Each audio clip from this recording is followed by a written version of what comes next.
Bonjour à toutes et bonjour à tous et bienvenue dans l'émission Bascule, l'émission qui se demande comment et pourquoi vous êtes devenu ce que vous êtes devenu. Je m'appelle Simon et je suis coach spécialisé en reconversion professionnelle et en entrepreneuriat. Pour faire simple, je vous aide à avoir un travail au service de votre vie et non une vie au service d'un travail. Dans cet épisode, je reçois Zoé Pataki, qui est chroniqueuse littéraire dans l'émission Vous êtes formidable ainsi que Medium. Mais ce n'a pas toujours été le cas, loin de là. En fait, Zoé a un parcours semé d'embûches, comme la majorité des personnes. Mais au lieu d'en faire une faiblesse, comme la majorité des personnes, elle en a fait une force. Sa force a toujours été d'y croire, et se dire « Ok, j'ai fait ça, et maintenant ?»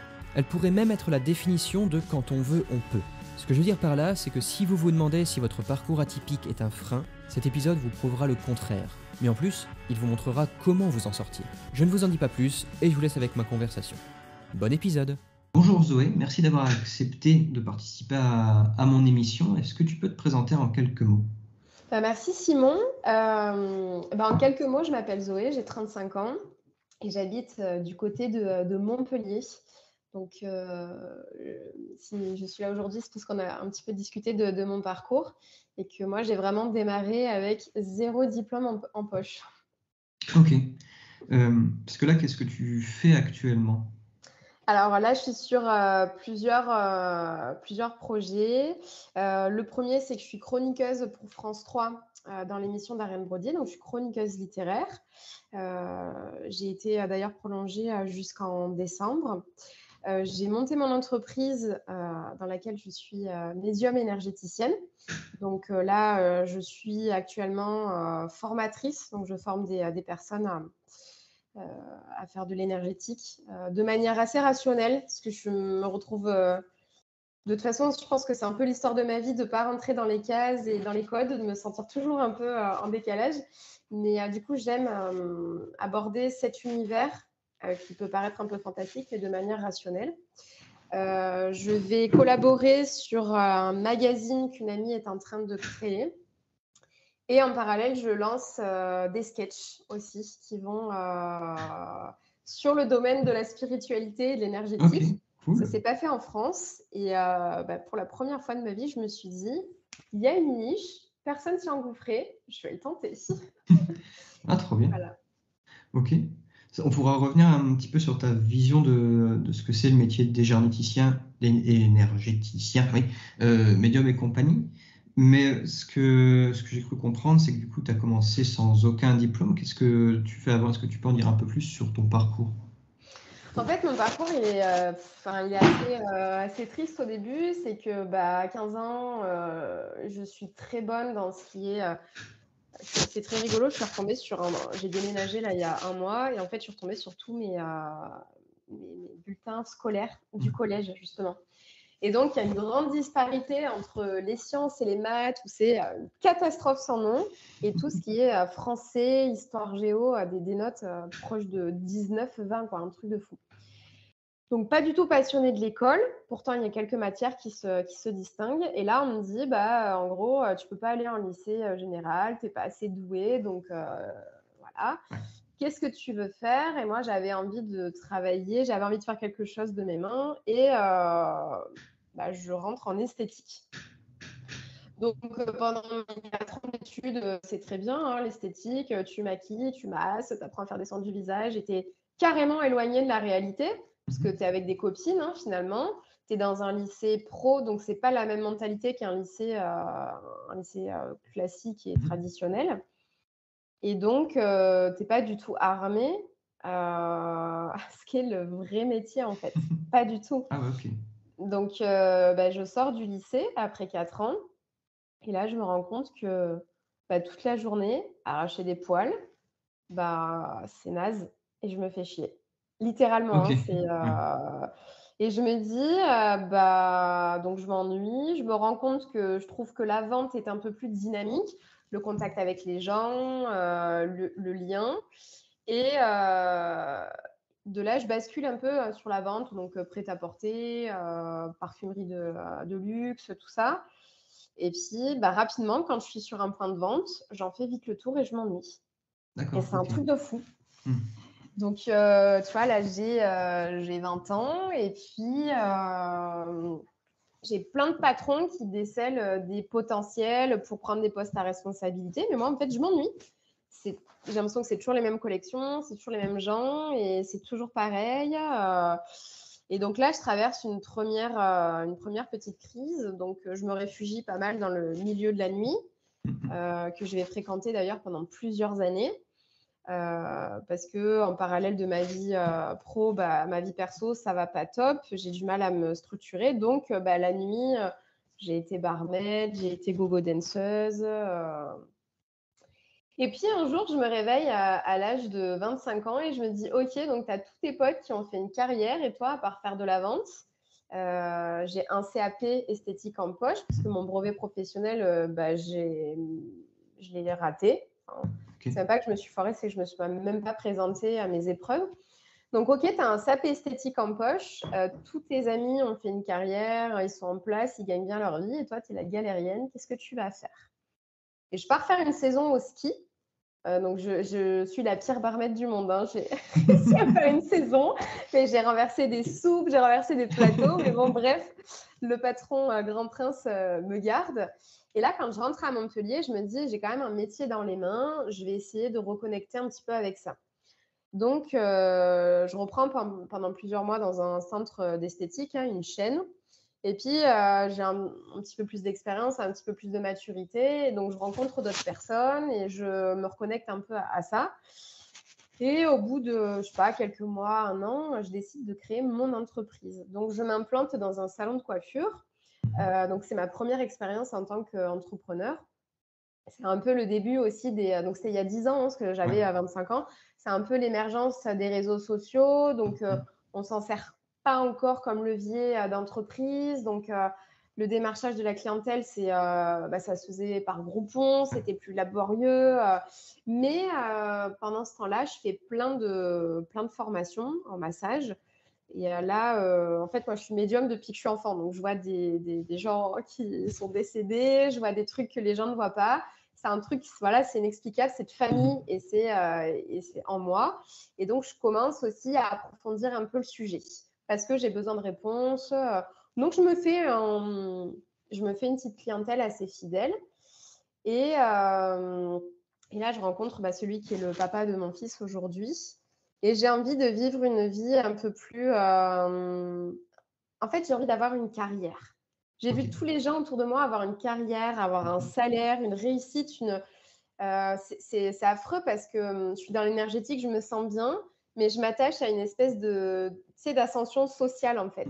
Et il y a 10 ans, l'énergétique, j'avais cette barrière où les gens me prenaient encore pour la farfelue, la douce… la douce zinzin du village, Exactement. le cliché, quoi. Okay, ouais. C'est ça. Donc, du coup, j'ai quelques copines qui testent un petit peu des séances avec moi, qui sont quand même bluffées, mais pour autant, voilà, c'est pas encore implanté dans notre société. Ouais. Et donc, en fait, il faut savoir que dans ma vie, à chaque fois, je me suis laissée guider par mon instinct. Et là, mon instinct me disait que j'avais fait le tour de cette petite entreprise, que j'avais appris beaucoup de choses, mais qu'il était temps de franchir un cap. Et donc, je décide d'arrêter. Et là, quasiment plus de chômage. Je me dis, mais qu'est-ce que je vais faire de ma vie? Qu'est-ce que je vais faire de ma vie? Donc, je fais un CV, une lettre de motivation. Je trouve rien sans diplôme. Je panique. Et un jour, je vois sur Le Bon Coin, c'était à l'époque, c'était avant Indeed, en fait, tu avais beaucoup d'annonces sur Le Bon Coin. Et donc, je vois sur Le Bon Coin un site internet qui recrute une chargée de clientèle. Donc là, c'est mettre les pieds un peu dans le e-commerce et qui ne demande pas de diplôme, qui demande d'être bon en orthographe, bon en vente. Okay. Et en fait, je lis la fiche de poste et je me dis, je suis capable de faire tout ça. La vente, je sais faire. Je suis bonne en orthographe. Je sais structurer, faire de la vente complémentaire et tout. Et même si ça se fait par téléphone, gérer un dossier, je suis capable de le faire. Et donc, là, je prends mon CV, j'y vais. Et le patron, en fait, m'a expliqué plus tard qu'ils avaient reçu mon CV. Et en fait, ils ont rigolé en se disant, mais attends, c'est une esthéticienne, qu'est-ce qu'elle vient faire là? Et donc, 2 jours après, il m'appelle et il me fait un premier entretien. Donc, moi, je ne suis pas du tout coutumière, comme je ne suis pas du tout issue d'un circuit professionnel normal, d'un master. Vraiment, moi, j'ai été à l'école de la vie. Donc, j'ai un entretien professionnel par téléphone. Je ne suis pas du tout prête, Ouais. mais je me défends. Donc, en nage, hein, et il me refait passer un entretien en live, du coup, en me disant, bah, OK, j'ai eu les éléments par téléphone, good, j'aimerais vous rencontrer. Et là, je passe le pire entretien de ma vie. Et il me rappelle le soir même en me disant, bah, je vous laisse votre chance, vous êtes bien défendu, je vous laisse votre chance. Et donc là, je pénètre dans l'univers du e-commerce. J'apprends un métier qui est le métier de chargé de clientèle. Donc, aujourd'hui, on le retrouve sur quasiment tous les sites de e-commerce. Ça va de où est ma commande à des renseignements sur un produit, être en lien avec des transporteurs, être en lien avec des fournisseurs, être en lien avec des clients, apporter des solutions. C'est un métier qui peut être un petit peu dur parce qu'il y a une grosse cadence de travail. Mais moi, en fait, comme j'ai appris tout un métier et que j'étais très contente, en fait, c'est le culot, en fait. Dans la vie, je pars du postulat que si on n'a pas de culot, si on ne tente pas, on n'y arrive pas. Et moi, c'est le culot, l'audace dont j'ai fait preuve à ce moment-là pour décrocher ce poste qui fait que je l'ai. Donc voilà, j'apprends tout. Pendant 2-3 ans, je garde ce poste. Et puis, quand je rentre de mon congé mater, je l'avais de toute façon un peu senti avant de partir. La boîte est un peu en dents de scie parce qu'il y a eu des mauvaises stratégies au niveau de notre patron.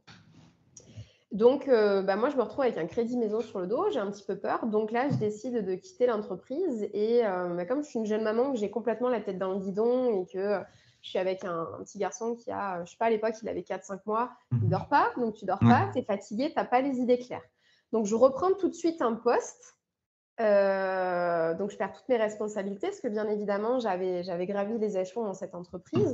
Donc, moins bien payé et je perds toutes mes responsabilités. Et là, en fait, c'est le choc. Je me dis, en fait, j'ai bossé tout ça pour régresser. Et je me retrouve dans une entreprise. Je ne les ai même pas mis sur mon profil LinkedIn ou sur mon CV parce qu'en fait, j'ai honte pour eux. C'est une entreprise de e-commerce en fait qui est une niche en France sur le handicap. Et en fait, il n'y a pas plus malveillant que ces gens-là. Donc, j'ai volontairement, moi, j'ai vu des trucs dans cette entreprise. Tu n'as pas le droit de parler. Je les ai vus virer un mec qui était jeune papa, qui bossait, qui donnait beaucoup d'énergie dans cette entreprise, mais à l'américaine, quoi. Et ça m'a tellement choquée de me dire comment tu peux pourfendre des valeurs humaines et en fait être aux antipodes dans ton entreprise. Et j'ai assisté à des crises d'hystérie de la patronne en pleine réunion. Et en fait, je me suis dit, non, mais en fait, tous les matins, je pleurais pour y aller, je dormais plus. J'étais devenue l'ombre de moi-même. Et là, mon instinct me dit, tu dois partir. Et en fait, je pense que tout ce qu'on vit dans notre existence, que ça soit pro ou personnel, tout ce qu'on vit a un dessein et un but pour l'étape d'après. Et en fait, cette entreprise, au post-déj, ils ont un service de communication et j'ai pas mal discuté avec la photographe, la responsable de com, le community manager. Et là, je découvre des nouveaux métiers. Et je me dis, putain, la com, c'est quand même pas mal, j'aime bien. Et donc, quand je demande une rupture conventionnelle, je fais un bilan de compétences parce que je pense qu'il y a un moment donné, il faut savoir s'affranchir de tout ce qu'on a emmagasiné en termes de diplôme, en termes de compétences et savoir faire un reset. OK, j'ai acquis ça, c'est cool, check. Qu'est-ce que je peux faire? Qu'est-ce que je peux apprendre? Et donc, moi, en fait, je n'avais pas de diplôme. Et je me dis, c'est peut-être l'occasion de repasser un diplôme. Donc, je fais un bilan de compétences et je trouve une formation sur se former en région. Je ne sais pas si tu as ça. Il doit y avoir ça du côté de Lille, mais j'avoue que je ne connais pas trop. En fait, tu as la région qui finance des formations. Donc moi, la région en fait, Occitanie a financé ma formation et le Pôle emploi me payait ma mensualité du coup, pendant un an. Donc, je trouve une formation de web designer. C'est pareil, c'est sur dossier, il faut y aller au culot. Moi, je n'ai jamais rien créé en web design, en codage, en site, même pas une page Instagram. Mais je leur dis, j'ai travaillé dans une entreprise, j'ai été chargée de clientèle en e-commerce. J'ai rencontré le service com, je leur ai posé assez de questions pour savoir que c'est dans cette voie que je dois en fait aller. Et comme j'ai fait un brevet professionnel, c'était un niveau bac. Et Ouais, en fait, ok. le diplôme de web design est l'équivalent d'un BTS accessible avec un Via le niveau bac. bac. Ok, cool. Donc, tu vois, j'ai pu. C'est pour ça qu'en fait, il y a des solutions Mhm. à tout, Ah, mais tout clairement. temps et à tout âge. Et je pense que j'ai pas rencontré beaucoup de monde qui avait des profils aussi atypiques que le mien, mais voilà. Donc, je fais ma formation et là, je me retrouve avec des petits jeunes ultra doués et moi, je suis une quiche. Donc, il faut faire des logos, je suis une merde. Il faut faire des sites, je suis une merde. Et je me rends compte que, en fait, pendant longtemps, j'ai eu des décalages aussi avec certains collègues de boulot, avec certaines compétences. Et je décide d'aller voir une neuropsy et en fait, je me fais diagnostiquer des troubles 10. Donc, je suis dyscalculique, je ne peux pas compter de tête. Et je suis 10 exécutive. Donc, les fonctions exécutives, c'est tout ce qui va être la logique, l'organisation, la planification. Donc, en fonction de mon état, soit je vais avoir une organisation qui est ultra militaire et si tu mets le nez dedans et que tu me fous le bordel, ça va m'énerver, c'est affreux. Ouais. Soit j'ai des périodes comme là en ce moment, je suis très fatiguée et il y a eu beaucoup de changements et en fait, j'arrive plus à m'organiser. Donc, j'y vais step by step et j'apprends à 35 ans à me dire là, aujourd'hui, c'est pas le bon jour, c'est pas grave, ça ira mieux demain. Mais si tu forces, demain, ça ira pas mieux et en fait, tu vas faire blocus et ça ira pas. Donc, je me fais diagnostiquer ça. Donc, je pose des mots sur mes mots. Ça me permet de me comprendre un peu mieux et diagnostiquer au potentiel aussi. Ok. Alors, au potentiel, ça ne veut pas du tout dire qu'on est plus intelligent. C'est juste qu'on exploite le cerveau traite plus d'informations que la plupart des gens. Et du coup, on a certaines parties de notre cerveau qui surexploitent certaines compétences. Moi, en l'occurrence, voilà, c'est le cerveau créatif, c'est, je pense, les extrasens aussi, la médiumnité, l'énergétique. Et là, en fait, de comprendre, parce que longtemps, tu vois, à l'école, les sciences, c'est tu feras jamais rien de ta vie, ça, je l'ai déjà pris, t'es nul, tu comprends rien, t'es pas faite pour ça, qu'est-ce qu'on va faire de toi? Donc, j'ai grandi en travaillant plus dur que les autres, en comprenant pas pourquoi j'étais comme ça. Ma scolarité a été un pur calvaire, parce que pareil, les troubles 10 aujourd'hui, on en parle beaucoup, mais dans les années 90, il y avait la dyslexie, c'est tout. Et encore, c'est pas trop au point.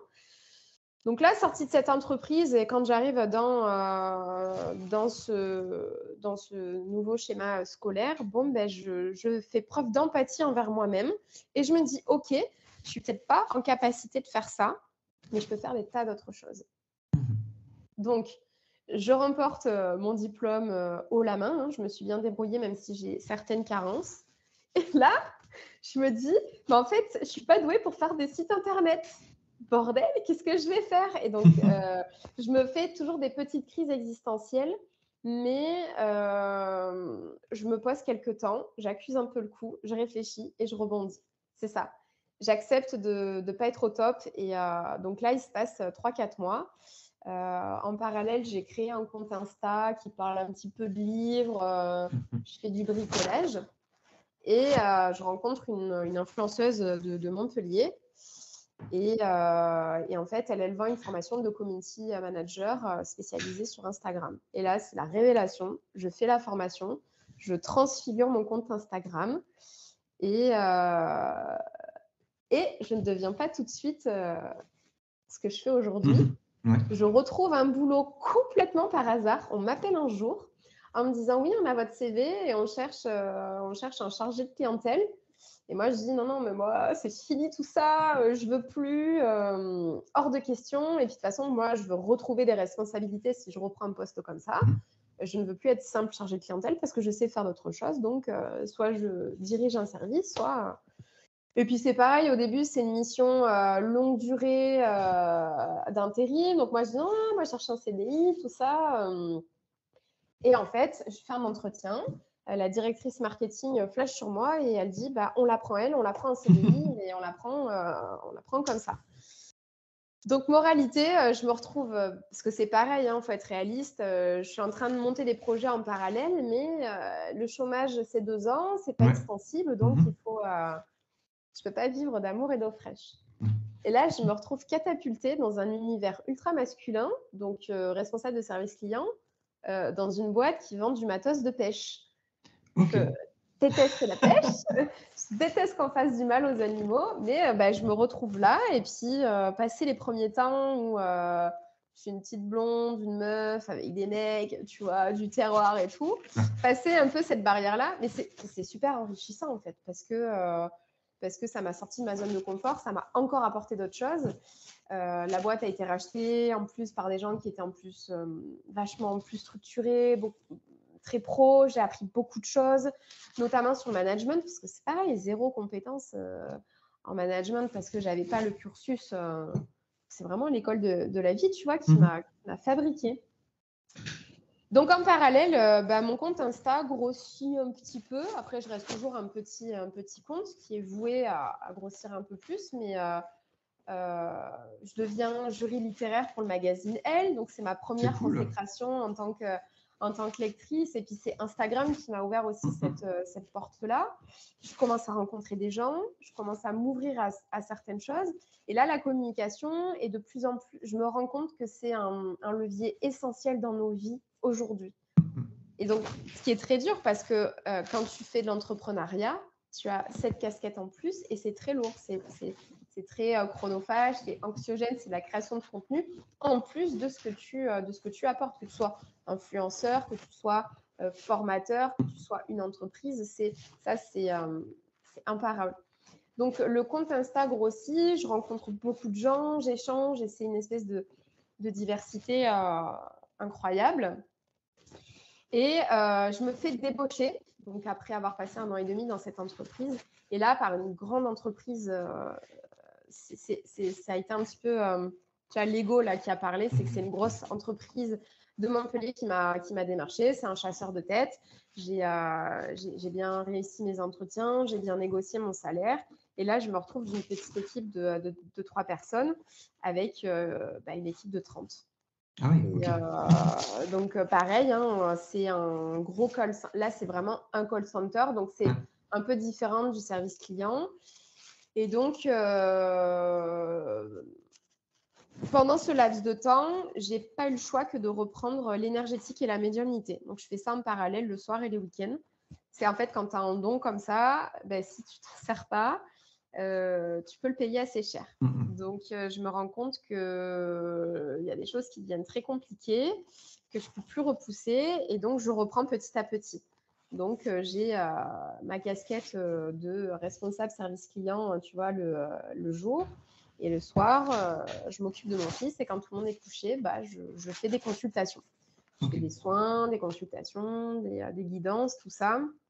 Et j'ai un déferlement d'enseignement qui me tombe comme ça. Tu vois, j'ai l'impression d'être Moïse dans la Bible, quoi. C'est genre, ah ouais, il fallait que je sache tout ça, quoi. C'est un peu compliqué, les gars. Mais bon, bref, comme j'ai cet aspect maintenant avec la maturité un peu rationnelle, ça se passe bien. J'arrive vraiment à faire le distinguo et pas être perché dans tous les sens, comme on peut beaucoup le voir aussi aujourd'hui. Donc, mon entreprise prend petit à petit de l'ampleur aussi. Il y a un bouche à oreille que j'arrive plus à contrôler, plus à éteindre. Je travaille beaucoup sur les réseaux, je fais des lives, j'invite des gens, donc ça grossit encore plus, ça ouvre des portes. Et là, en fait, il se passe un truc au boulot, c'est que comme je suis en recrutement externe, en fait, quelqu'un a divulgué mon salaire. Et là, je me fais tirer dans les pattes. Donc là, je suis confrontée à des personnes qui sont vraiment mues par l'ego, pas du tout bienveillantes, qui ont les dents qui rayent le parquet. Donc, j'ai droit à du sabotage d'équipe, des trucs humainement très violents à vivre. Très, très, très violents. Sachant que moi, j'avais déjà fait un burn-out dans l'entreprise dans laquelle j'avais régressé, tu sais. Je me suis dit, mais non, mais en fait, je ne peux pas laisser des gens par jalousie, par méchanceté. Voilà, moi, mon équipe, elle va bien. Je les manage avec bienveillance, même si c'est un boulot qui est très difficile. Je mets beaucoup d'humour dans ce que je fais, beaucoup d'humain, c'est très important. Et en fait, je pense que ça dérange, tu vois, de travailler différemment. C'est pareil, moi, je suis pas câblée comme les autres, mais j'ai pas envie de crier sur tous les toits. J'ai quand même un handicap, parce que c'est pas les troubles autistiques, tu vois, que j'ai. Mais le haut potentiel, c'est l'hypersensibilité, donc je suis tout en démultiplié. Donc il y a des moments, j'ai envie soit de hurler de joie, soit de pleurer ma race, et je dois porter un espèce de personnage, un masque, très compliqué. Et là, on m'a atteint humainement, donc je perds pied, je m'arrête. Et là, j'ai Ariane Brodier qui me laisse un message sur Instagram qui me dit écoute, cherche une chroniqueuse. J'ai vu ce que tu faisais, c'était très drôle. J'aimerais avoir quelqu'un qui a beaucoup d'humour. Parce que c'est pareil, la littérature, c'est très. C'est soit élitiste. Moi, je n'ai pas fait d'études de lettres. Je ne suis pas une érudite, hein, mais j'adore lire. Je trouve ça beau, les mots. Il y a tellement de choses à découvrir. Et en plus, dans la littérature, tu as des tas de styles différents. Donc, tu es obligé d'aimer à un moment donné, soit un petit livre, soit une BD, soit un roman. Enfin, peu importe. Donc, elle me dit, j'aime bien ta manière d'approcher la littérature. Est-ce que tu aimerais faire des tests pour l'émission? Donc là, je ne vais pas bien du tout, mais je me dis, il faut que je le fasse. Donc, encore une fois, j'écoute mon instinct qui me dit, Zoé, là, il y a un train qui rentre en gare. C'est un train qui n'est pas commun, c'est de l'audiovisuel. C'est vraiment un truc que tu n'as pas du tout l'habitude. Mais si tu le laisses passer, il ne se représentera plus jamais. Donc, je m'arrête au début. Je prends quelques jours de congé, donc je fais mes essais, tout ça. Et en fait, je me rends compte que passé ces quelques jours, je ne peux pas reprendre le boulot, donc je m'arrête 10 jours. Et c'est la première fois de ma vie où je demande un arrêt maladie. Je vais voir la docteure et je lui dis non, je ne suis pas en état de travailler, je ne suis pas en état de manager, je ne suis pas en état de rationaliser. Je subis du harcèlement, parce que c'était ça. J'ai besoin de mettre Alors, déjà, quand tu es quelqu'un de normalement constitué, je pense que c'est dur. Mais quand tu es un haut potentiel, c'est très violent à vivre. C'est très, très, très violent. Donc, je me dis, OK, je m'arrête. Et là, je fais le point. Et je me dis, on est en France. Si je m'arrête, j'ai 2 ans de chômage. J'ai la chance d'avoir un compagnon aussi. J'ai mon entreprise qui marche à côté. C'est juste que là, je ne peux pas prendre plus parce que je manque de temps et que je dois garder un peu de temps libre aussi. Je suis revenue, en fait, et j'ai dit, rupture conventionnelle. De toute façon, c'était soit, en fait, c'était arrêt maladie avec harcèlement moral. Et en plus, le pire, c'est que le harcèlement moral venait même pas de la direction. Je m'entendais bien avec ma direction. Il y a eu des enquêtes internes faites, tu vois. J'aurais pu rester, mais il y avait des personnes qui ont été licenciées, mais il y a des personnes qui étaient toujours un peu, tu vois, dans ce petit cercle-là. Et je ne voulais plus, je refusais de travailler avec ces gens-là. C'était... je sais pas, en fait, je sais pas faire semblant, je ne sais pas passer outre quand la personne en face de moi, elle est mauvaise, elle est toxique, elle est malveillante. Je ne peux pas faire semblant. Et je suis braquée et c'est terminé. Donc, c'est ça la difficulté aussi.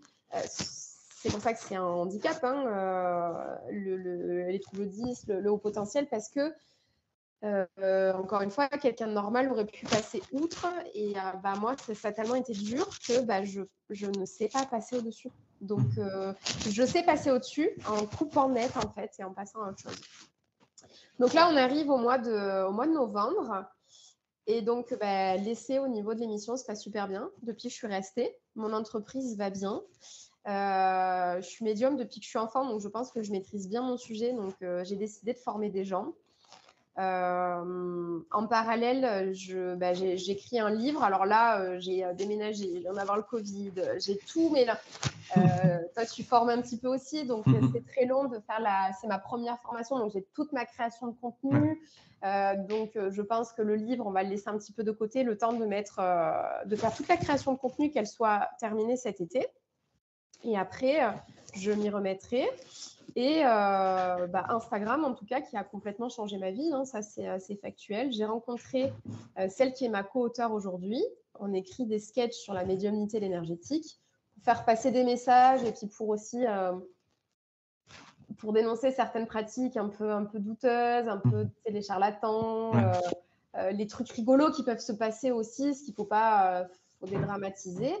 Et le but est de faire un stand-up parce que personne en France en a encore parlé. Donc, je suis sortie complètement du schéma de salariat pour créer Mhm. quelque chose. Et j'ai tout fait à l'instant. Et en fait, j'ai fait étape par étape. Donc, tu vois, Instagram, j'ai créé mon compte il y a 4 ans. Et c'est seulement, tu vois, il y a 1 an et demi que ça a commencé à changer un peu de paysage, vraiment, et de connexion. Donc, c'est un parcours qui est Non, complètement atypique. C'est des étapes, ah ouais. tu vois, C'est rocambolesque, hein, ton histoire. complet. Mais j'ai l'impression qu'il y a une forme de schéma qui se répète. Alors, pas un schéma toxique comme on peut voir, je sais pas, dans les relations amoureuses, des gens qui tiens, voilà le chat. Ouais, qui retourne pas. Ouais, Il mais n'a là, pas au compris qu'il contraire, retourne. alors, il y a mon chat qui m'embête. Enfin, Ah, attends, c'est Jacob. Oui. Bonjour, Jacob. Le seul unique. Voilà, il te contemple. Oui. Bon, les gens qui vont écouter cet épisode pourront pas le voir vu que ça s'écoute, mais bon, mais il est là. Qu'est-ce que j'ai? Oui, qu'il y a toujours un schéma un peu qui se répète dans la mesure où tu crées des micro-crises existentielles en mode, mais tu vois, en mode Moïse, mais plutôt Noé, du coup, Ouais. avec le déluge, au sens, bon, bah voilà, j'ai fait ça, j'arrive à un statu quo, j'en veux plus, on remballe tout, mais tu gardes ce qui est important. Mais le meilleur. Ouais.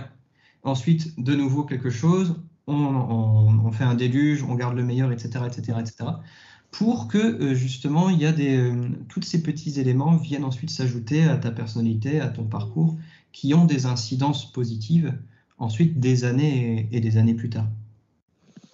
En fait, je me suis nourrie de toutes les personnes que j'ai rencontrées parce que entre le moment où je sors de l'école et le moment où je crée ma première entreprise, qui n'a pas plus marché que ça, qui a vivoté, j'ai fait plein de petits boulots. En fait, je me suis jamais, j'ai connu très peu de périodes de chômage, sauf là, tu vois, entre ma formation et ma prise de poste.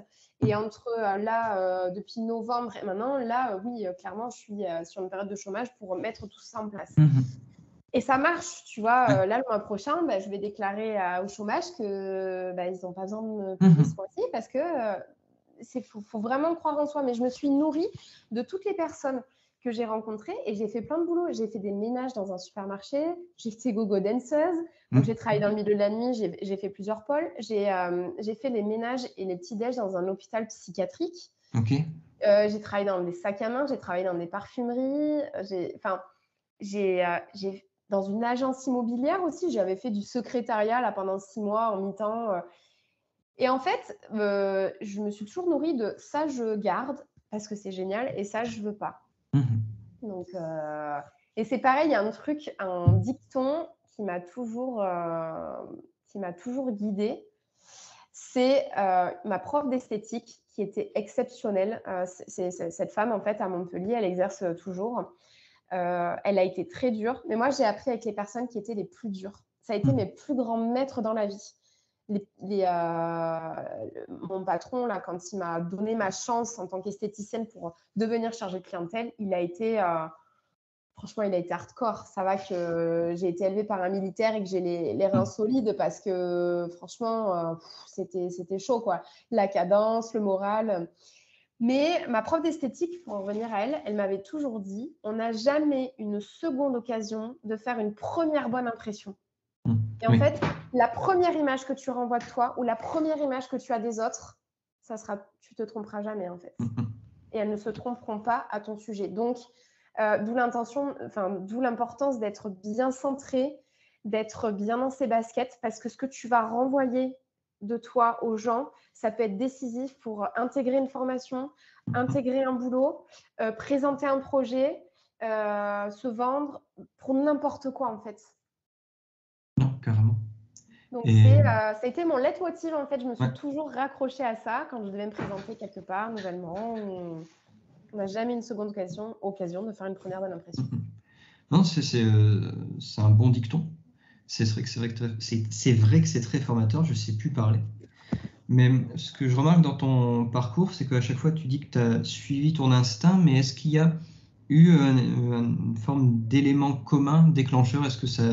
Comment tu sentais le moment où tu devais changer? Quand je tourne en rond. Ouais. Quand je tourne en rond, en fait, quand tu n'es pas à ta place.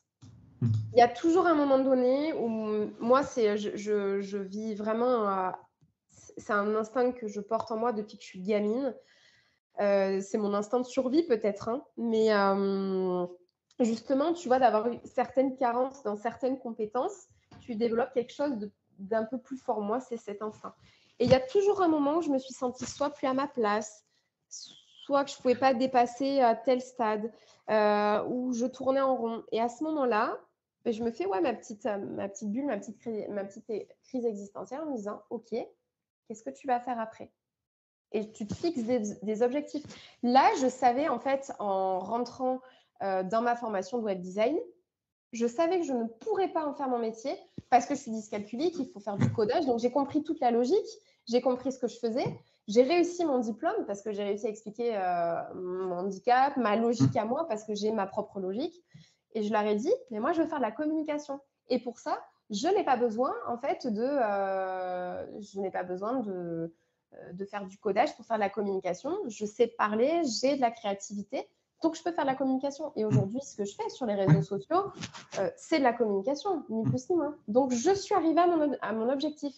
Mais j'ai procédé par étapes, j'ai séquencé et je savais à un moment donné où je voulais aller. Tu vois la différence, quoi. Ouais, donc il y a quand même un process et une stratégie derrière. Il y a à la fois, on va dire, l'instinct qui te permet de dire stop et l'instinct qui n'est pas forcément que de l'intuition. Il y a une réflexion derrière. C'est ça. Aujourd'hui, je suis consciente de ce que je peux apporter. Parce que tu vois, je fais l'énergétique, mais l'énergétique, ça s'applique à tous les domaines de ma vie. Je suis consciente que grâce à mon parcours, je peux aider des gens à sortir un peu la tête de l'eau, à prendre de la hauteur. Et d'ailleurs, j'ai fait des lives sur la reconversion qui ont été repartagés dans tous les sens. Et il y a des personnes qui ont franchi le cap après avoir vu le live en se disant, putain, elle est partie vraiment tout en bas, si elle y est arrivée. Puis j'ai donné plein de conseils, plein d'astuces. Le truc, c'est que il faut jamais avoir peur. Je trouve ça trop triste, on n'a qu'une vie. Il y a des gens qui vont pourrir dans l'administration, par exemple, à plus trouver de sens dans leur vie. Parce qu'en plus, moi, personnellement, si je ne suis pas bien au travail, je ne suis pas bien à côté. C'est que c'est intimement lié. Alors, je pense que moi, je suis vraiment faite pour faire un truc qui sorte un peu de l'ordinaire, d'un schéma classique. Je suis créative, donc j'ai besoin de créer. Donc aujourd'hui, je suis dans mon élément et je me sens bien. Mais il y a des gens qui ont cette capacité de créativité ou d'entrepreneuriat, mais qui ont peur de franchir le cap et qui sont malheureux en fait. Et donc, tu as des gens qui font des burn-out à 40 ans, des crises existentielles à 40 ans. Moi, je sais d'ores et déjà que je ne vais pas faire une crise existentielle à 40 ans. Bon, le seul truc qui me fait chier, c'est que je prends des rides, tu vois. Mais en fait, tout le processus d'acceptation, de résilience, de changement, de transmutation, je l'ai fait. Mais il y a des gens qui ne sont pas capables de le faire, par peur. Ah bah oui, c'est le cœur de mon métier, donc je le vois avec mes propres clients. Des personnes qui viennent me voir, mais vraiment avec une tristesse abyssale. Parce que il y a, je sais pas, je vais pas donner un exemple, je sais pas, je suis juriste en cabinet et tous les matins je me demande pourquoi je me lève et j'ai l'impression et j'ai peur de mourir en disant, en regrettant, enfin des choses vraiment très profondes. Et effectivement, ces personnes-ci sont la même personne au travail et quand elles rentrent chez elles. Donc généralement, les conflits que tu peux avoir entre mari et femme, enfin des conflits de couple ou avec des enfants, la source peut être un mal-être au travail. C'est ça. Où la frustration naît et après, tu as ton gamin qui fait, je sais pas, une petite connerie et toute la haine que tu as envers toi-même, parce que c'est toi qui vis, elle est dirigée vers ton enfant. Ouais. Alors que le gamin, il n'a rien demandé. Moi, c'est ce qui m'est arrivé. C'est là où je me suis dit, attends, j'ai un train super cool qui rentre en gare. Là, je rentrais, j'étais tellement fatiguée, j'étais tellement dégoûtée de l'être humain, en fait, de comment il pouvait se montrer. Parce que moi, au boulot, j'ai eu ce que l'être humain a de pire à offrir. Des saloperies, mais finies, quoi. C'est qu'il y avait même plus de bon en ces personnes. Assez à gerber. Donc, moi, j'étais en boucle et Et quand mon gamin, en fait, il me parlait comme j'étais en train de parler à mon mec et que j'avais besoin de sortir, quand Jules, il parlait, mais moi, je partais en live, quoi. Et je suis en train de parler et tout. Et je dormais tous les week-ends parce qu'en fait, j'avais le cerveau, tu vois, qui était en fusion. Et je trouve que c'est triste. Et le problème de notre société, elle vient déjà de l'éducation nationale. C'est que tu dois rentrer dans des étiquettes, tu dois faire comme ça, tu as un schéma comme ça. On ne prépare pas les jeunes à la réalité du travail, à la réalité d'un métier, au fait d'avoir le droit de changer. Tu n'es pas la même personne, mais moi, à 20 ans, j'étais complètement... j'étais teubée, en fait, j'étais immature. Je vivais que dans la night, les paillettes. Et aujourd'hui, à 35 ans, mais il y a deux mondes. Je n'aurais jamais pu continuer d'être esthéticienne comme ça. Par contre, tu vois, j'ai une amie qui est esthéticienne, qui a fait un concept, donc elle est entrepreneur, un concept bio, éco-responsable. Il y a de l'éthique, il y a de l'humain. C'est un vrai concept. Moi, l'esthétique ne me convenait plus.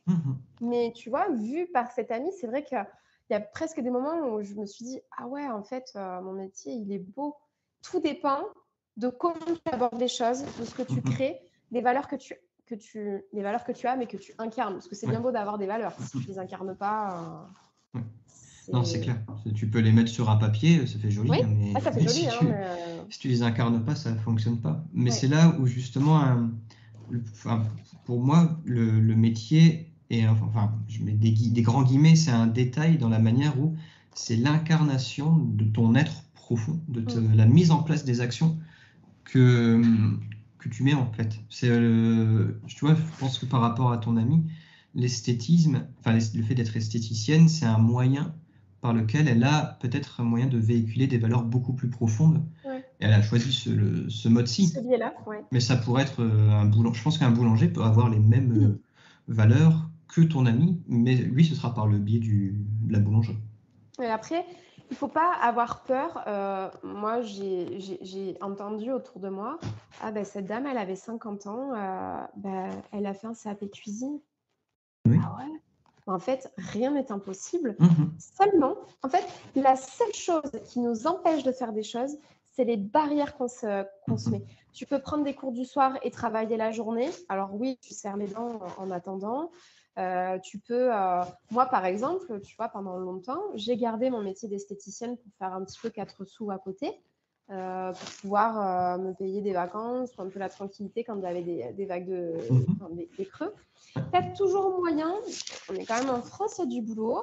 Tu peux faire soit des ménages, j'en sais rien, si tu as envie de mettre un peu d'humain, tu fais assistant de vie, et en attendant, le soir, tu bosses un peu ta formation. Il y a toujours moyen, par contre, oui, ça nécessite un engagement personnel. Se motiver, à un moment donné, ça ne tombe pas tout cuit du ciel. Moi, j'ai galéré. J'ai bossé jusqu'à 60-70 heures par semaine, à tout cumuler. Alors, tu ne le fais pas pendant 2-3 ans, mais pendant un an et demi, c'est ce que j'ai dû faire. Mais je savais qu'à un moment donné, je pourrais lever le pied. Donc là, je suis enfin en train de le lever et de me retrouver un rythme. Mais les limites qu'on a, c'est celles qu'on s'impose. Et en fait, il faut sortir des schémas de pensée limitantes que la société nous insuffle, en fait. Aujourd'hui, il y a... et pas si loin que ça, on apprend vraiment aux gamins à développer d'autres choses, des valeurs, d'autres façons de penser, et ça transfigure une société. Et je pense qu'on en est aux prémices. Tu vois, des gens comme toi, par exemple, moi, dans une autre mesure, ça fait partie de ces changements qu'on est en train de... Tu vois, on a posé des petits lampadaires. C'est bon, la lumière, elle est allumée et elle est en train d'illuminer tout le boulevard, petit à petit. Et à chaque personne qui va se retrouver avec sa petite lumière allumée, ça va allumer le quartier d'à côté et le quartier d'à côté. Et c'est comme ça qu'on change fondamentalement une société. Ah oui, complètement. C'est dans le positif comme dans le négatif. Exactement. Ça, c'est clair. Le processus, c'est le même, sauf que... Alors, je ne sais pas si c'est plus facile ou plus difficile de changer en positif, mais de la même manière on le voit avec la pandémie, tout le virus qui s'est transféré d'individu en individu, mais une bonne idée, des valeurs positives et des émotions positives peuvent également faire une pandémie positive de belles valeurs. Alors, c'est bizarre, c'est un peu oxymorique comme de mettre ces deux mots, non, mais le processus est le même. Et on l'a vu pendant le Covid, le premier confinement, Euh, on a forcé tout le monde à se poser. Donc, on a découvert en plus le télétravail. On a découvert qu'on pouvait... En fait, les gens se sont aperçus qu'on ne pouvait plus travailler sans donner de sens, en ayant les rythmes qu'on a. C'est pas possible. On peut plus, en fait. Non. On est en train de transformer ça. Moi, j'ai un ami qui est chef étoilé dans un resto. Donc, il a décroché l'étoile à son restaurant et il a dit, voilà, moi, je suis en train de voir autour de moi des gars qui font des AVC à 40, 50 ans. La restauration, c'est un métier passion. Je suis née pour ça, je dois faire ça, mais plus à n'importe quel prix. Ils ont fermé le resto le lundi, mardi, mercredi. Pendant 3 jours, il est avec ses enfants et il a plaisir maintenant à venir bosser le jeudi, vendredi, samedi, dimanche. Et finalement, les clients, ils s'y retrouvent, tout le monde s'adapte. Il faut juste accepter le changement. Il faut juste... faut pas avoir peur, en fait. Mais il y a encore plein d'entreprises qui sont dans un truc, faut pas parler au boulot, faut travailler en présentiel, faut faire ci. On rend pas les gens autonomes, on les responsabilise pas. Parce qu'il y en a même, si on leur donnait un peu plus d'autonomie et un peu plus de liberté, au lieu des stats, des chiffres, là, bosser dans un call center, mais on te brise une personne. Et bien, si on arrêtait de penser comme ça, qu'on levait un peu le pied, mais il y a même des gens qui, leur boulot, finalement, ça se passerait très bien. Ils seraient mieux psychologiquement, donc ils auraient plus d'activités à côté. Et voilà, tout le monde ne peut pas avoir des métiers passion. Il y en a qui se satisfont d'avoir un métier aussi dans l'administratif, d'avoir des bons collègues, et c'est tout à fait OK. Il y en a qui ont d'autres ambitions, d'autres objectifs, c'est OK aussi. Mais la manière dont on consomme le travail, c'est plus possible. De toute façon, tu en parles assez des burn-out, des gens qui se retrouvent, plus rien, on leur a tout pris. Et en plus, on leur a tout pris, hein, et puis on passe direct à l'employé suivant. Allez, démarre-toi, suicide-toi, à la limite, fous-toi en l'air. On s'en fout, nous, on va embaucher quelqu'un d'autre. Voilà, oui, c'est clair. Non, il y a des moments où les gens se sentent du bétail, en fait. Ils sont vite remplaçables. Là, c'est que si on revient un petit peu sur ce que tu fais actuellement, comment tu décrirais à quelqu'un qui n'y connaît rien en énergie ce que tu fais? C'est très compliqué. En fait, moi, je fais des soins énergétiques. Il faut partir du... En fait, j'ai un pied dans ce monde et un pied à côté. Donc, je parle avec des défunts, j'aide les défunts à partir, j'aide les gens qui sont vivants, qui les retiennent, qui n'acceptent pas la mort. Parce qu'en fait, pareil, on voit la mort comme un truc très triste, très horrible, très gris. En fait, la vie après la mort, c'est quelque chose de bien plus grand, en fait. Finalement, c'est ici sur Terre que c'est plus compliqué. Quand on retrouve une espèce de pleine conscience de l'autre côté, ça va mieux. Donc, on peut avoir des bobos. En fait, en énergétique, je vois tellement de choses. Je vais voir des défunts qui sont coincés. Je vais voir des gens qui n'arrivent pas à guérir d'un deuil. Des gens qui vont avoir... dans le passé, et ça existe toujours, il y en a beaucoup qui faisaient des magies noires et des rituels. Et tu peux tuer quelqu'un avec ça, ou tu peux sévèrement l'handicaper, ainsi que toutes ses lignées. Donc, j'agis aussi des fois là-dessus. Mais c'est très rigolo. Je peux voir des anges comme des trucs hardcore, en fait. Ok. Et il faut, en fait, ce qui est très compliqué dans ce métier, c'est même pas un métier, c'est un truc, tu nais avec ça, quoi. On appuie sur le bouton on et puis tu peux plus jamais l'éteindre. C'est garder les pieds sur terre. Donc moi, je garde les pieds sur terre en faisant d'autres projets à côté, comme écrire pour le magazine d'une amie, comme créer des sketchs, on peut parler de ça. Mais j'aime faire la bringue. Parce qu'en fait, le truc, c'est que ça a tellement pris, pareil, une ampleur avec le confinement. C'est beaucoup de New Age, en fait. Des gens perchés qui sont dans des concepts. Et en fait, d'une personne à une autre, ça ne va pas être la vérité chez A, la même que chez B. Donc, c'est beaucoup plus vaste que ça. J'aime pas les trucs dogmatiques. Et en fait, ce qu'il faut se dire, c'est que toutes les religions ne veulent dire qu'une seule chose. Elles parlent toutes de spiritualité. C'est juste qu'il y a des textes, je pense, qui ont été un peu modifiés, un peu dogmatiques, un peu, tu vois, avec le fil du temps. Mais la vraie spiritualité, c'est qu'il y a une vie après la mort et que Ce qu'il faut essayer de faire, c'est de vivre sa vie, la vivre le plus dans le cœur possible, avec amour pour les autres, avec amour pour soi, être conscient de ce qu'on fait. Donc ça, c'est pareil, tu vois, d'être comme ça. Comment tu veux que je travaille dans un call center pour mettre de l'humain, alors que je sais pertinemment qu'en fait, avec les stats, je vais devoir pointer qui est mauvais, qui est meilleur, pas comme ça, tu vois. Donc du coup, forcément, l'énergétique déborde aussi dans ma vie pro, perso. Et c'est compliqué d'expliquer ça. Des fois, je fais ça s'appelle ça de la voyance avec les cartes. Mais en fait, en même temps que j'ai des cartes, des tarots, des oracles, j'entends en fait des messages pour les personnes. Ok. Alors ça, je mets beaucoup de psychologie. Je n'aime pas prédire ouais, vous êtes malade, votre mari va mourir. J'appelle ça vraiment de la guidance, c'est faire un point et donner seulement les éléments qui vont permettre à une personne de pouvoir évoluer, de l'aider à trouver les réponses qu'elle a déjà en elle-même. Ok. Alors, je sais que c'est très compliqué à saisir comme concept, mais en fait, on va me donner des infos qui vont rentrer en résonance avec la personne et ça va dénouer. En fait, c'est comme des nœuds, si tu veux, qui sont faits quelque part et qu'on dénoue petit à petit. Voilà, je sais pas. C'est complexe, hein, parce qu'il y a des gens qui n'y croient pas du tout, qui ne veulent pas y croire, des gens pour qui c'est complètement farfelu. Et moi, c'est mon quotidien, en fait. Donc, Oui, ça te paraît naturel et c'est un petit peu comme je sais pas, quand tu regardes alors c'est bizarre ce que je vais dire, mais je sais pas si tu vas être d'accord ou pas. Admettons, tu regardes un spectacle d'un acrobate, ça a l'air extrêmement simple et naturel pour lui.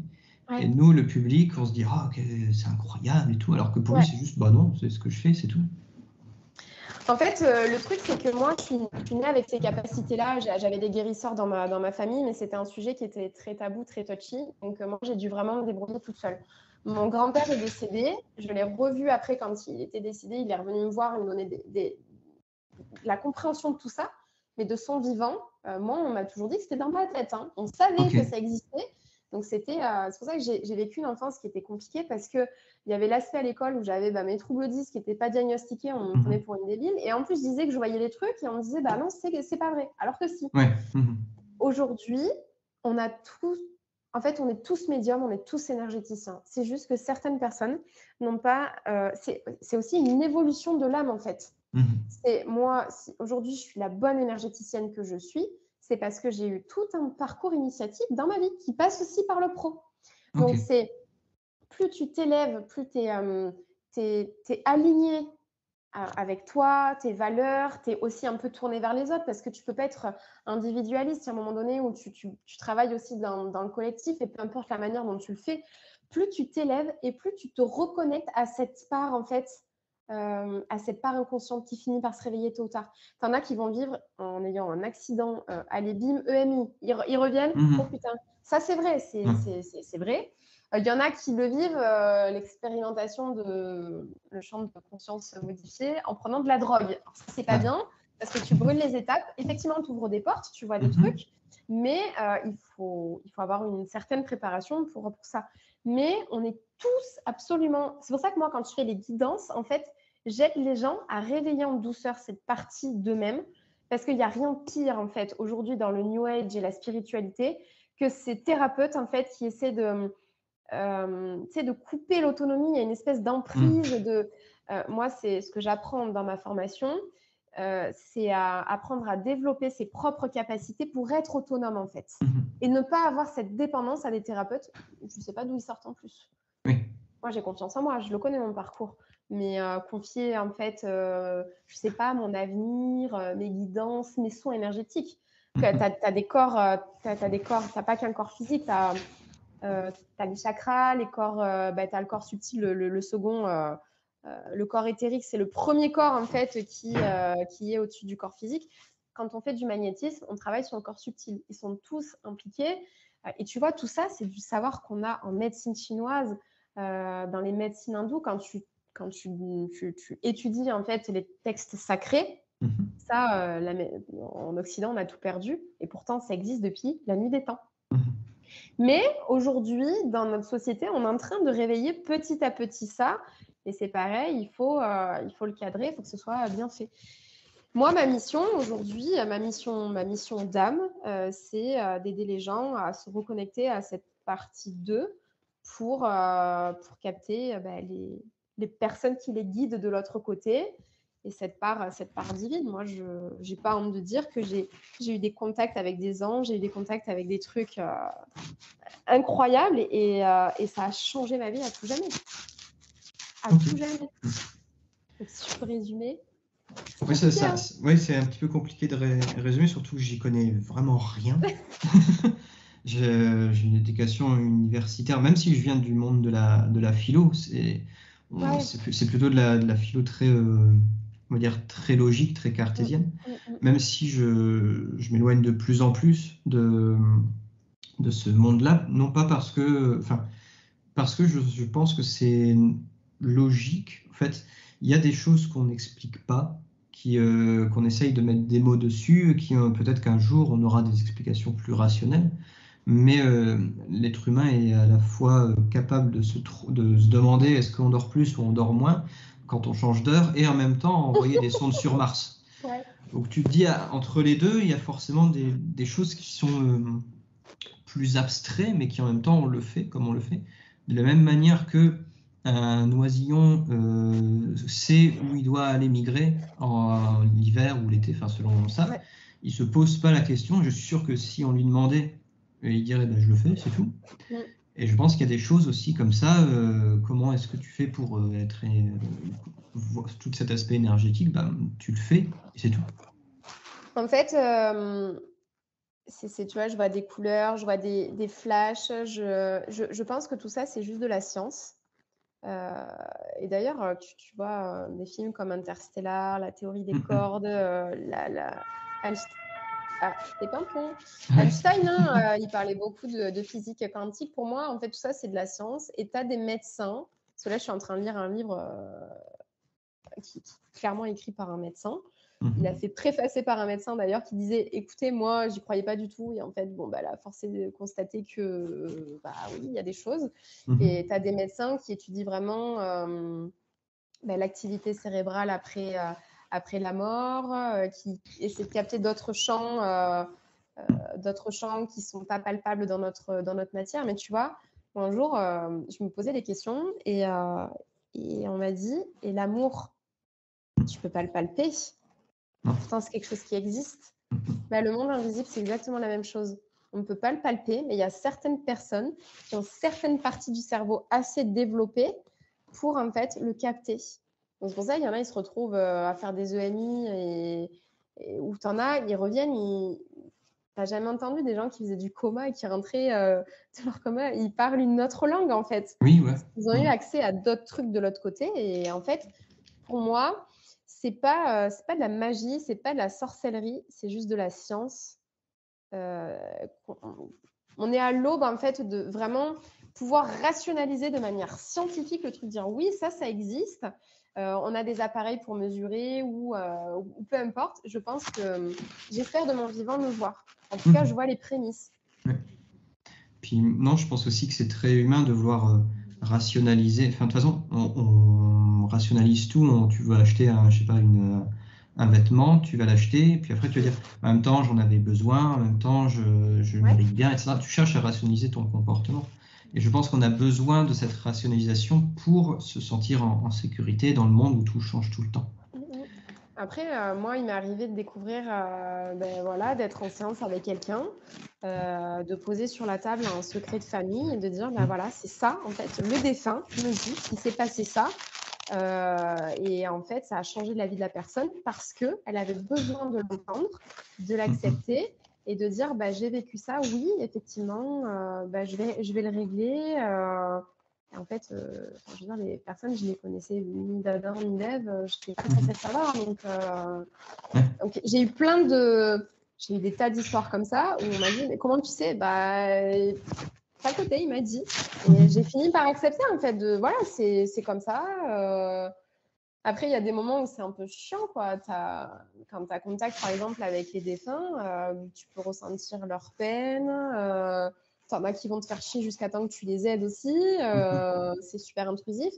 Mais c'est grandiose. Mais chacun, je pense, a ça. On a tout ça en nous, mais on a tous aussi notre mission de vie à remplir. Toi, je pense qu'aujourd'hui, tu es aligné et tu te sens bien parce que avec ce que tu fais, tu guides les gens.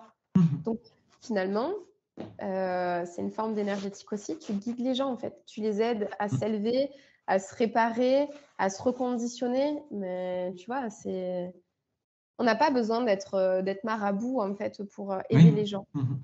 Non, c'est clair. C'est vraiment plus de l'écoute, de l'empathie et avoir dans mon métier, je fais aussi appel à mon intuition. Quand les gens me disent, ils ont un projet, ils me disent, bah, tiens, j'aime bien ça, j'aime bien ça, j'aime bien ça. Dans mon cerveau, ça fait une espèce de tambouille et puis une suggestion de projet. Et puis après, la personne, elle se connecte ou pas avec ça, mais clairement.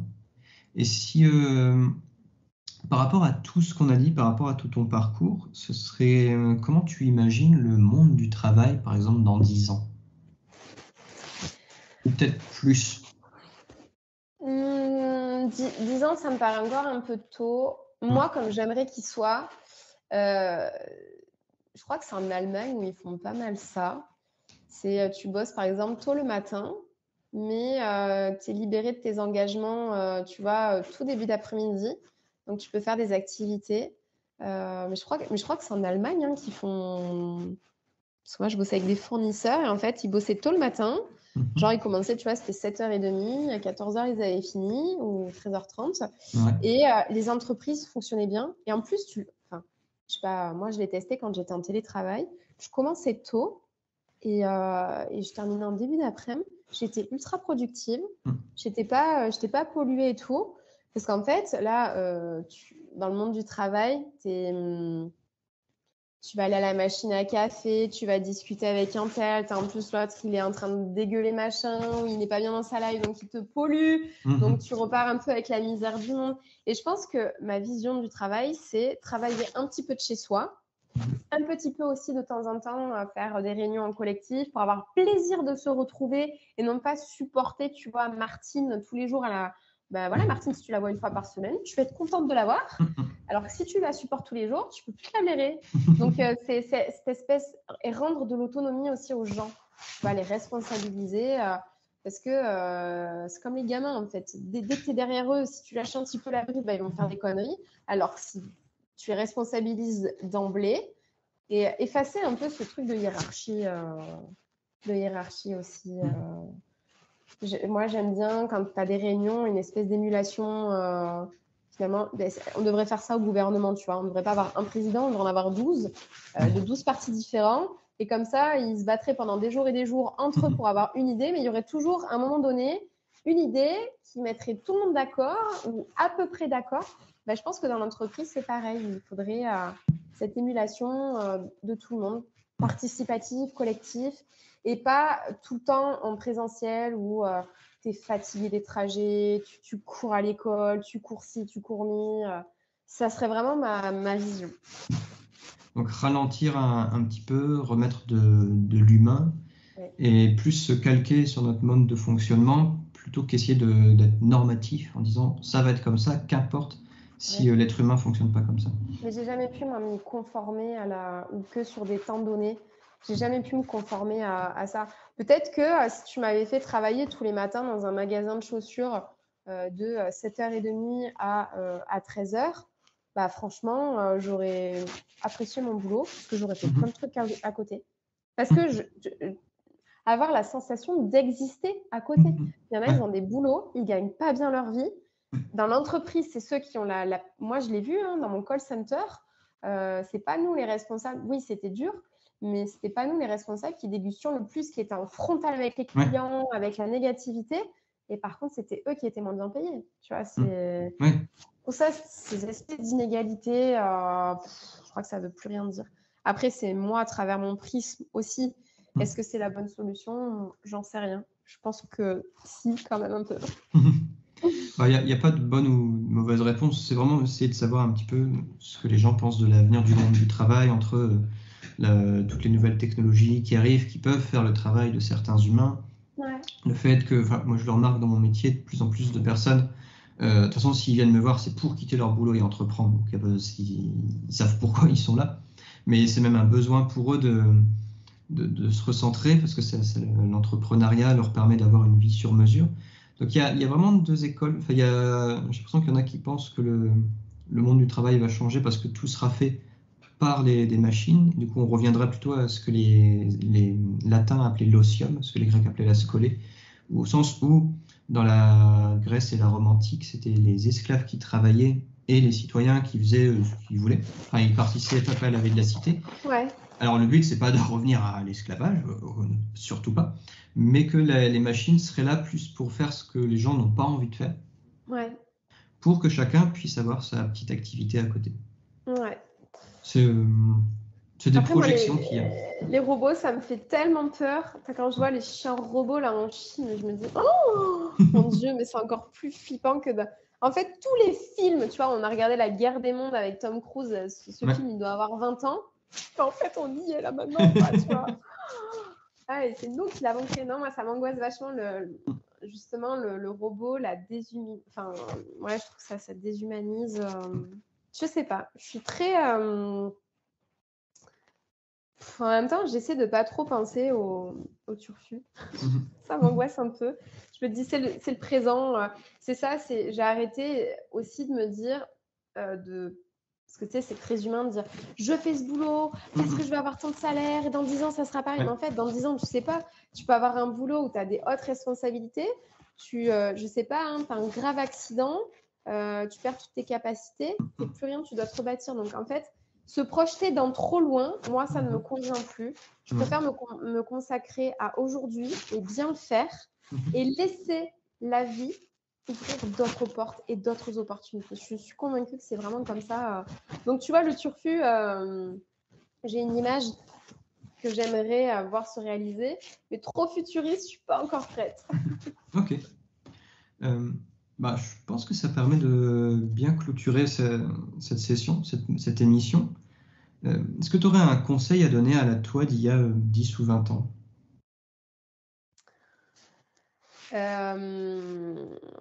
En fait, de ne pas perdre confiance. En fait, si je devais me voir il y a 20 ans, je lui dirais...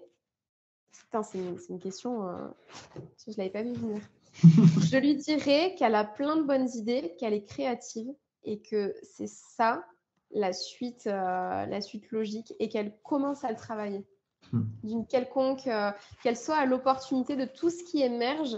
Parce que tu vois, finalement, si j'avais pris le train en marche des réseaux sociaux, parce que c'est pareil, j'étais là, ouais, mais les réseaux sociaux, j'avais vachement de préjugés. Mais en fait, tout dépend de comment tu les consommes et de ce que... Oui, forcément, si tu te mets en maillot de bain, tu vas attirer une certaine communauté qui ne sera pas forcément des plus qualis et les échanges ne seront pas fous. Si tu t'entoures de gens qui ont la même passion que toi, les trucs, c'est dingue, tu vois, ce qui peut se passer. Mais je lui dirais d'être à l'écoute de tout ce qui peut être émergent et de garder ce côté. Parce que tu vois, finalement, la finalité de tout ça, c'est que je suis médium depuis que je suis enfant et j'ai mis longtemps avant de l'accepter. Aujourd'hui, maintenant que je l'ai accepté, c'est ce qui... J'en vis et j'en vis très bien. Et en plus de ça, j'ai toujours aimé rigoler et faire rire les autres.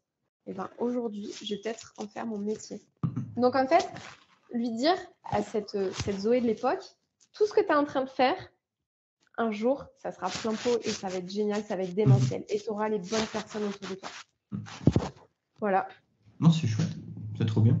Et toi, qu'est-ce que tu dirais au toi d'il y a 10, 15 ans, 20 ans? Alors, il y a 20 ans, j'avais 10 ans. Du coup, je ne sais pas trop ce que je pourrais me dire. Mais il y a une dizaine d'années, c'est vrai que... ce que j'ai remarqué, c'est pas toi un conseil, à part aie confiance. Mais tu vois, j'écris dans mes carnets depuis que j'ai 16 ans et j'en suis à mon 88e là. C'est dingue. Et il y a des choses que je sais que dans un carnet, quand j'avais 18 ans, j'avais écrit plus tard, j'aimerais bien aider les personnes grâce à la parole. J'avais aucune connaissance. Alors, pour moi, j'avais le métier psy, mais je connaissais pas du tout le métier de coach. Et finalement, je suis occupé de réaliser ce que j'ai inconsciemment. Je l'ai écrit consciemment et inconsciemment, je l'ai incarné plus tard. Ouais, c'est génial. Parce que je me suis lancé en 2020 en 2020, j'avais 28 ans, 10 ans après, du coup. Je réalise ce que j'ai écrit dans un carnet il y a une dizaine d'années. Je trouve ça assez ouf. Parce que, bah, tu vois, ça, en énergétique, on travaille beaucoup là-dessus. C'est les lettres d'intention. Alors, c'est les petits gris-gris de sorcière que tu écris à la nouvelle lune. Mais en fait, ce que tu veux voir se réaliser, ce que tu as envie pour toi, il faut l'écrire. Parce que dans le quantique, en fait, dans le champ quantique, donc c'est le monde parallèle au nôtre, tu l'as inscrit quelque part. Et la pensée est créatrice, en fait. Donc, je trouve ça ouf. Et pour moi, les coachs d'aujourd'hui, c'est les nouveaux psys, en fait.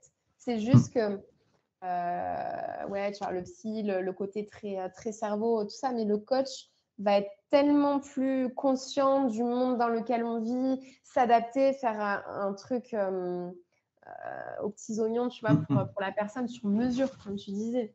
Donc, c'est encore mieux. Mais moi, je crois que je te suis vraiment depuis 2 ans. Hein. Ah ouais, bah quand j'ai commencé Instagram en 2017 où je partageais des petites bandes dessinées d'Ernest et Philibert. Et c'est vrai que oui, après ça, je trouve que j'ai fait ça. Je savais pas du tout que j'allais devenir coach.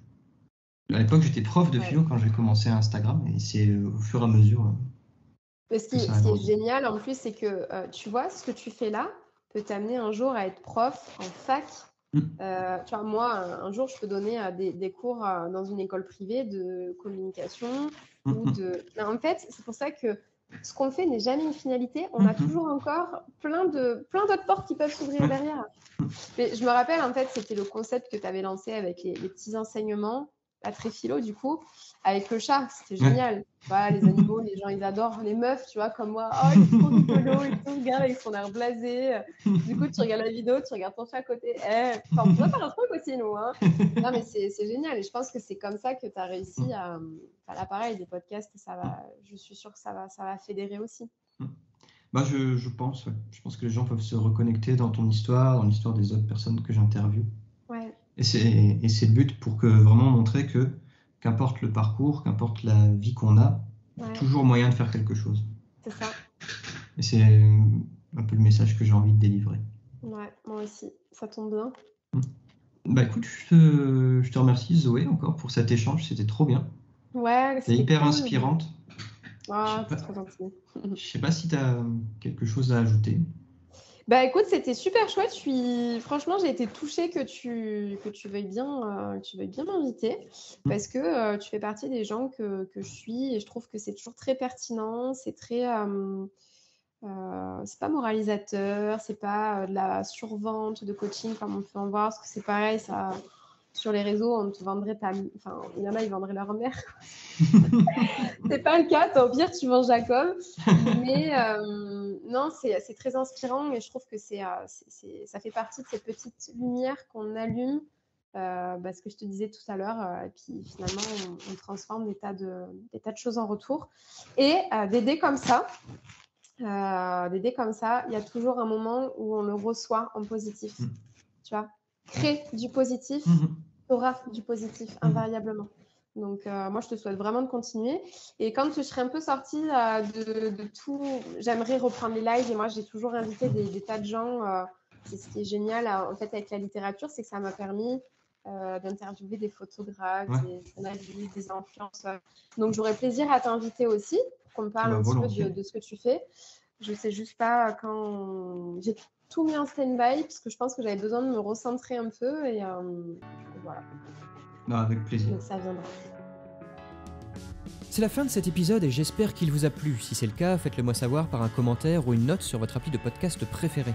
Pour recevoir des conseils quotidiens pour changer de vie et même discuter directement avec moi, retrouvez-moi sur Instagram @SimonDelannoy. Et pour découvrir l'univers de mon invité, cliquez sur le lien en description. À bientôt.